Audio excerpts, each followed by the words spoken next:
magaalada Muqdisho waxaa maanta soo gaaray shaqaalihii ka shaqeynayay hay'adda maamusha hawada Soomaaliya ee ICAO iyada oo ay maanta kadib ku shaqeyn doonaan magaalada Muqdisho. Wasiirka Duulista Hawada Soomaaliya Maxamed Cabdullaahi Omar oo Jiray qabtay ayaa sheegay in ay tahay guul u soo hoyatay Soomaaliya isla markaana wixii hadda ka dambeeya hawada Soomaaliya laga maamulayo gudaha dalka. Shaqaalaha soo gaaray Muqdisho ayuu sheegay in ay gaarayaan 34 qof kuwaas oo sanadkii 1993 xafiiska maamulka hawada Soomaaliya ka furay magaalada Nairobi ee caasimada. Waxaa maanta marqaati laga yahay in soo wareejinta hawada Soomaaliya oo aanan ahayn wax sahlan ay reality noqotay oo maanta ay dhab tahay. Shaqaalihii khubarada ahaa Soomaali ah oo deganaa wadanka Kenya intaasoo sano inay hadda soo guureen maanta ka bilaabatana wadanka gudihiisa ay degan yihiin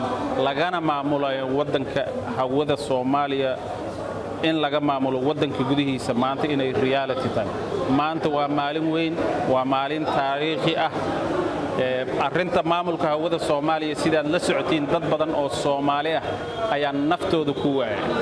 Ma ahayn arrin fudud si sahal ah laguma soo wareejin laakiin maanta sida aad indhihiina ku aragtiin shaqaalihii hawada maamulayay way nala joogaan way soo guureen wadanka gudihiisa ayaa laga maamulayaa meeshii ay degi lahaayeenna waad arki doontiin haddii Ilaahay ka raali noqdo.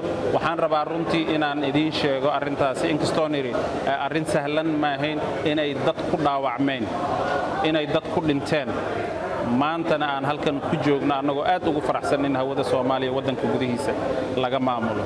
Waxaan aad ugu mahadcelinayaa dhammaan inta ka soo shaqeysay soo wareejinta hawada Soomaaliya inta u dhabar adeegtay ayagoo qaarkood in badan ay ka shaqeynayeen ayagoo voluntary ah lacag aanan ku qaadanaynin inay arrintaasi ka soo shaqeynayeen.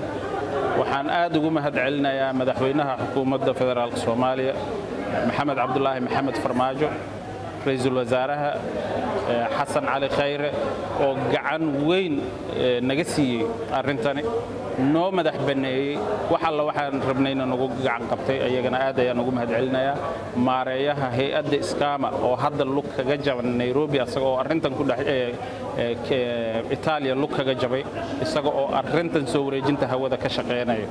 waxaa kaloo u mahadcelinayaa dhammaan shaqaalaha hay'adda duulista saadaasha hawada shaqaalaha wasaaradda gaadiidka iyo duulista hawada saxaafadda oo in aad ah nala shaqeysay khubaro Soomaaliyeed oo wadanka gudihiisa iyo dibaddiisa kala joogta oo si hagar la'aan ah inagala shaqeysay soo wareejinta hawada. Maxamed Yaxya Jino, SAB TV, Muqdisho.